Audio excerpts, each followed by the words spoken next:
Indahnya sungguh di hari raya. Wah. Cantik sungguh, indah bergaya. Angkara Zionis, Palestin sengsara. Allah. Solidariti Malaysia, perjuangan bersama. Allahu Akbar. Hingga berdesing bom bergema, korban ganas, manusia durjana. Hadirlah segera gencatan senjata, perjuangan Palestin terus dibela. Benar. Ya, betul. Sokong. Okey.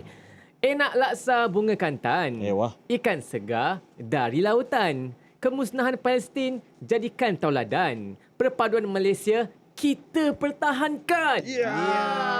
Assalamualaikum warahmatullahi wabarakatuh. Alhamdulillah kembali lagi bersama kami untuk Borak Tengah Lapas. Saya Putra Azwan. Saya Piur Rahmat. Ya. Saya Nizam, jentik-jentik. Ya, untuk hari ini hari yang ke-22.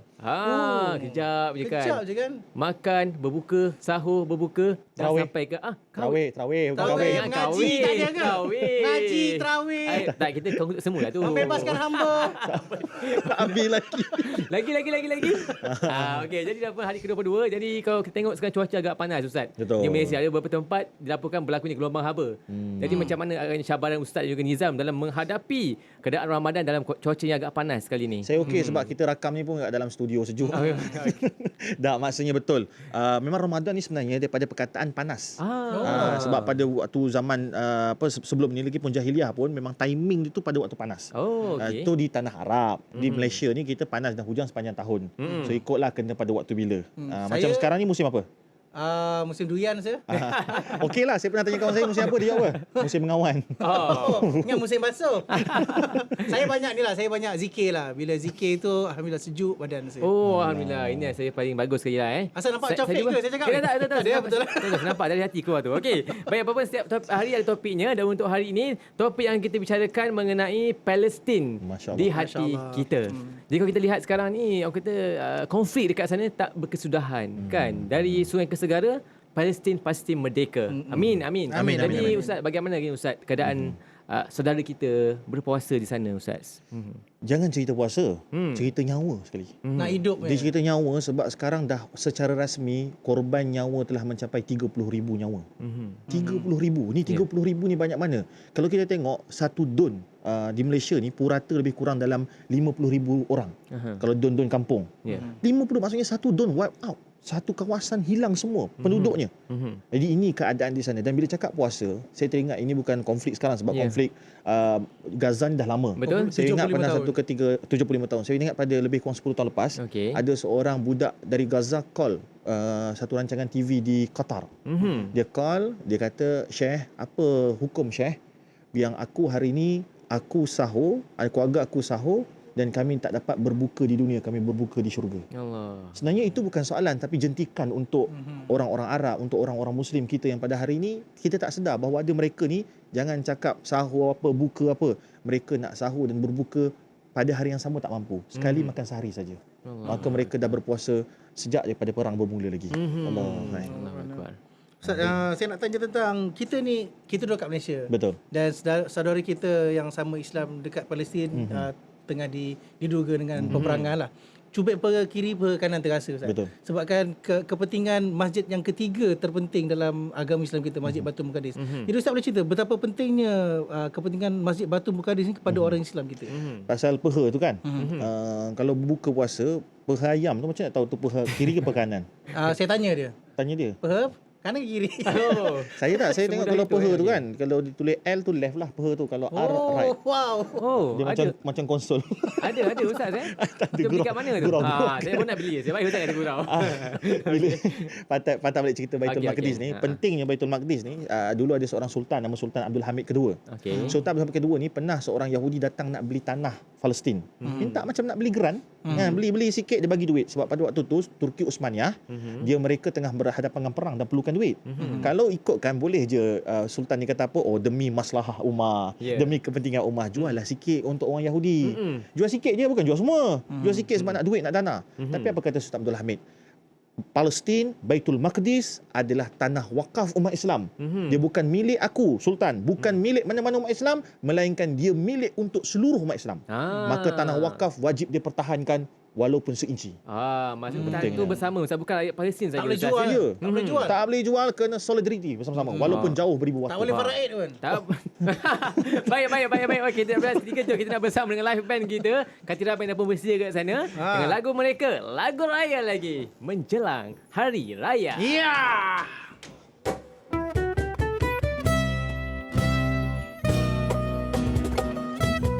Menjelang hari raya, berakhirnya puasa, bergema takbir senja, menyambut Syawal tiba. Suasana riang-riang terlihat sini sana, menyeri malam raya terhias indah rupa.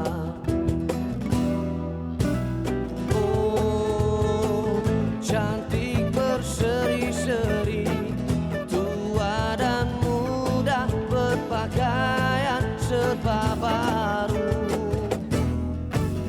Oh, sungguh meriahnya, miskin kaya pun turut bergembira. Selamat Hari Raya Aidilfitri mulia, semoga berbahagia, hidup aman sentosa.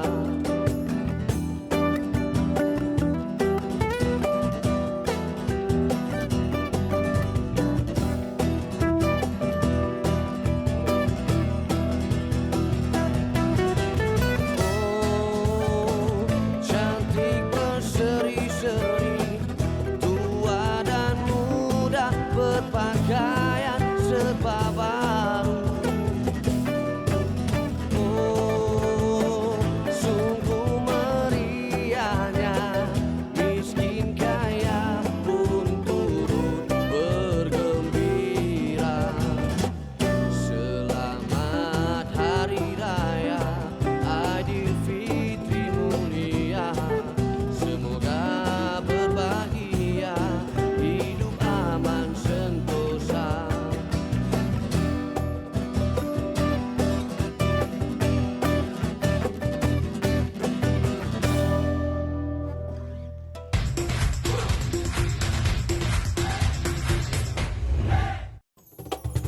Borak tengah lapar, borak tengah lapar, borak tengah lapar, borak tengah lapar. Borak Tengah Lapar. Lapar. Masih bersama saya Putra Azwan, Piyu Rahmat dan juga Nizam Jintik-Jintik. Kita masih berbicara hari ini mengenai Palestin di hati kita. Ya.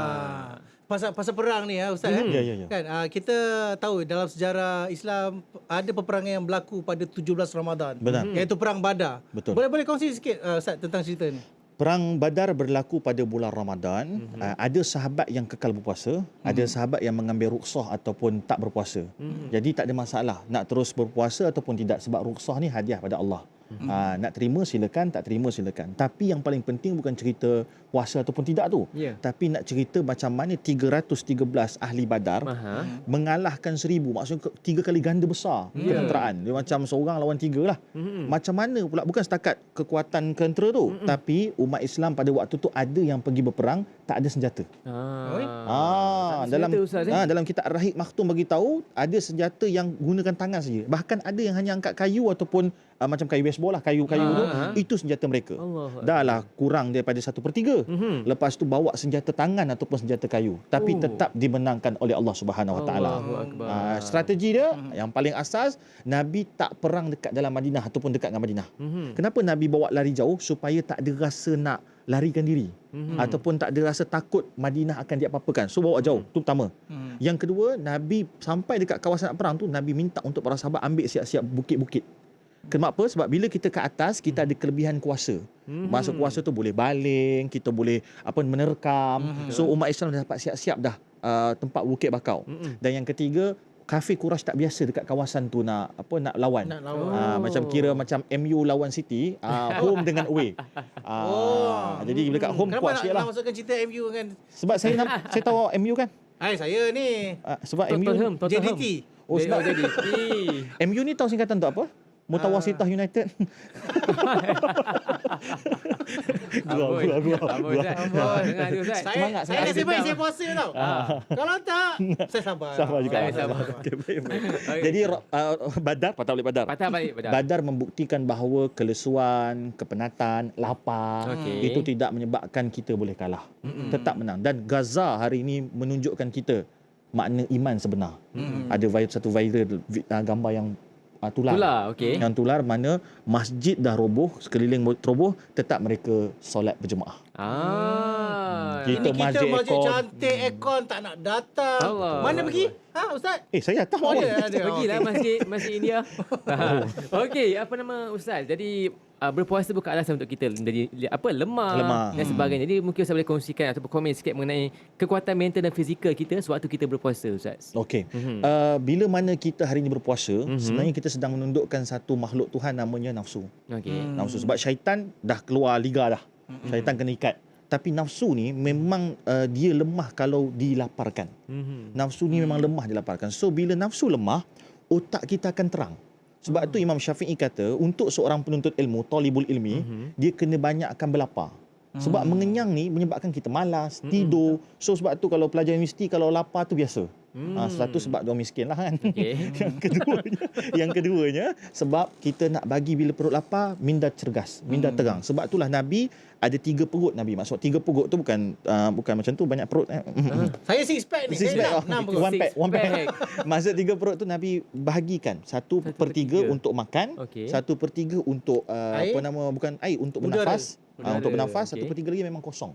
Oh. Untuk yang makan minum sekali lah. Sebab apa kosong tu? Supaya kita boleh fit. Memang saya pun rasa sejak lepas COVID saya naik lebih kurang 15 kilo. Oh. 15 kilo saya naik. Saya pun memang bagi 3. Yang 1/3 untuk makan, Ya. 1/3 untuk ice blended, 1/3 lagi untuk buffet. Oh. Masyuk. Dia ada satu lagi ayat sentak lah kan. Ha. Nabi makannya sikit, kita sikit-sikit makan. Jadi beringat. Pasal Gaza juga saya nak pesan. Baru ni saya sembang dengan CEO IWS. Mereka ni orang yang uruskan makanan ataupun sampah domestik kita. Okey. Tahu tak pembaziran yang ada pada umat Islam sepanjang bulan Ramadan kita ni, satu bulan Ramadan ni boleh bagi makan kepada negara bergolak 1 buah negara. Wallahu Ni akbar. Malaysia punya pembaziran. Sampah makanan Ustaz Sampah makanan kita. Yang balance yang kita tak habis. tak habis. La ilaha illallah. Jadi satu negara boleh makan. Jadi Malaysia, come on. Kita cuba berjimat cermat demi saudara Macam se-Islam mana nak kita. berjimat Ustaz? Ada bazar Ramadan, buffet, berbuka Air puasa. katira. Air katira kan. Band Katira. Saya kalau buka puasa, saya makan kurma je. Buka puasa makan kurma air. Sahur pun kurma air. Sudahlah kau. Memang itu. Tapi tadi mana pergi? Tapi 1/3 tadi tak ada kurma pun. 1/3. Cara ni puasa ke-22 dah jadi lain. Oh, dia berubah ikut keadaan lah. Ikut hari. Ikut hari. Okey, baik. Dan Ustaz, kejap lagi nak tanya lagi Ustaz mengenai Palestin Ustaz. InsyaAllah. Okey, tapi apa kata sekarang kita nak berehat seketika. Kita nak bersama dengan kita dekat Katira Band. Tapi dahaga masih tak hilang. So ada lagu air ke apa ni? Mungkin kita boleh request. Tapi jom kita bersama dengan Katira Band untuk lagu yang seterusnya. Hari Bersamanya. Ya.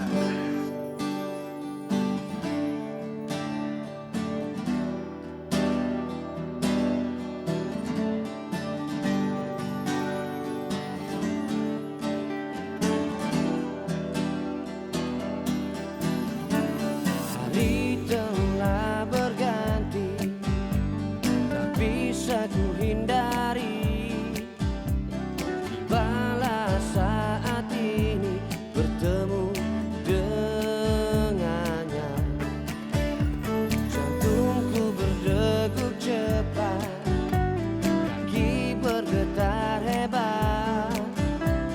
Akankah ku ulangi merusak harinya?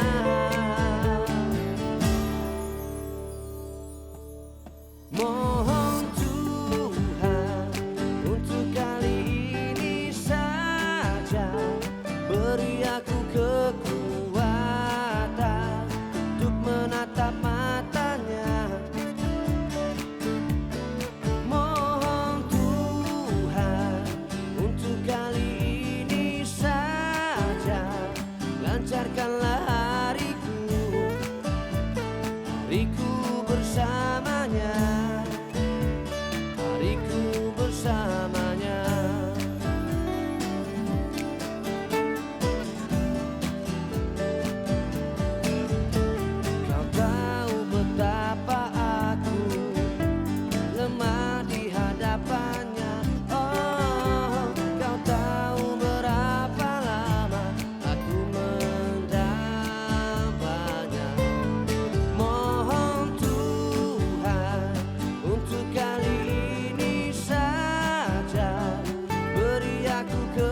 Borak Tengah Lapar. Ya, masih bersama saya Putra Azwan, Piyu Rahmat dan juga Nizam Jintik-Jintik. Kita masih berbicara mengenai Palestin di hati kita. Benar. Tapi sebelum nak teruskan lagi untuk topik kita ni, Nizam, Ustaz, ada trivia ni Ustaz. Yang kita kongsikan. Ini mengenai fakta penaklukan Kota Mekah. Di mana peristiwa penaklukan Kota Mekah disebut juga dengan Fatul Mekah. Betul Ustaz? Betul. Mantap. Okey, peristiwa ini terjadi pada hari Jumaat 20 dan juga 21 Ramadan tahun ke-8 Hijrah. Masya Allah. Jadi dengan peristiwa ini Allah Ta'ala menyelamatkan Kota Mekah yang awalnya penuh kesyirikan dan kezaliman menjadi kota bernafaskan Islam dengan roh tauhid dan juga sunnah. Allahu Akbar. Benar. Fatul Mekah. Fatul Ya, Mekah. Fatul Mekah. Ni Ustaz nak tanya ni kan. Orang kita ni, orang Malaysia ni memang pemurah. Memang suka menderma, memberi tu. Memang lumrah orang Malaysia. Alhamdulillah. Tapi baru-baru ni ada kes pemberian dana Palestin tu telah diseleweng. Oh. Jadi pandangan Ustaz tentang pemberian sumbangan ni dan kes yang berlaku ni. Untuk kes ni kita serahkan pada mahkamah. Mahkamah akan putuskan, panjang lagi perbicaraannya sebab kita pegang dengan prinsip selagi mana tidak dijatuhkan hukuman dia tidak bersalah. Tapi dah adalah nampak kertas siasatan tu. So kita bagi ruang untuk pembelaan dan juga penghakiman. Okey. Cuma berkaitan tentang derma Palestin, sebab tu saya pesan mulianya hati orang Malaysia. Bahkan kalau kita pergi umrah, dia akan panggil kita apa? Malaysia Ahsanun Nas. Ahsanun Nas itu apa maksud dia? Sebaik-baik manusia. Allahu Akbar. Ya sungguh. Saya Malaysia? tanya orang Malaysia. Saya pernah sembang dengan polis-polis, tentera-tentera Arab kan. Kenapa kau panggil kami Ahsanun Nas? Pertama, kalau kau pergi haji, kami bagi kemah haji tu untuk Arafah atau Muzdalifah. Bila kami pagi kamu pulangkan balik pada kami lebih bersih pada masa kami bagi. Allahu Serius. Akbar. Serius, kita memang the best. Kedua, aku tak nampak korang berebut-rebut untuk cium Hajarul Aswad ke. Kamu sangat tertib. Ada tadi ada isu tak ada? Yang tu segelintir. Ni cerita haji. Cerita haji. Segelintir tu biasalah. Kan dia memang ada, kalau macam anak 9 orang seorang tu memang kurang ajar kan. Biasalah. Baik. So Ahsanun Nas dan Ahsanun Nas kita kalau pergi umrah nak masuk Raudah, kita akan beratur perlahan, tak ada nak bergaduh-gaduh. Ini sebab tu Ahsanun Nas. Okey. Dan Ahsanun Nas yang terakhir dia kata, aku suka nampak korang suka bagi sedekah. Cuma dia kata, kalian sedang membudayakan pula memudahkan orang untuk menipu. Sebab apa? Sebab baiknya kita. Sebab tu saya pesan, betul bila kita sedekah tu itu urusan dia dengan Allah. Tapi mana kita punya sifat berjaga-jaga. Sifat berjaga-jaga kita. Sebab bila kita terlalu terbuka memudahkan benda ni berluasa, itu yang jadi kes seorang kononnya OKU ditangkap oleh Jabatan Kebajikan Masyarakat. Bila bawa pergi kereta, ada S70. Oi, saya pun tak ada. Itulah dia. Saya pun tak ada, saya ada BMW je kan. Saya pasal boleh siaga aje. Boleh siaga je. Tapi nak kata, dengan dia mengutip derma, dia boleh ada kereta, ada rumah. Jadi kepada peminta sedekah satu benda, Nabi tak suka kita hari ini meminta-minta. Jadi yang kita pula memberi ni kena berjaga-jaga. Sebab apa? Sebab banyaknya orang yang suka ambil kesempatan. Dan kalau kita biarkan orang ambil kesempatan ni, kita tergolong pada orang yang tak cerdik. Senang-senang ditipu kan. Betul lah. Jadi kena semak dulu kan. Semak Kalau kita dulu. nak sumbangkan tu, baru kita sumbangkan Ustaz. 3 je. Saya bagi 3 rules sebenarnya. okey. Pertama, kenal pasti organisasi ataupun orang itu. Kan? Yang kedua, minta daripada dia laporan audit. Ke mana dia belanjakan? Berapa kutipan dia pada tahun tu, bulan itu. Dan yang ketiga, tak dapat tidak cross check dengan badan berautoriti. Itu je.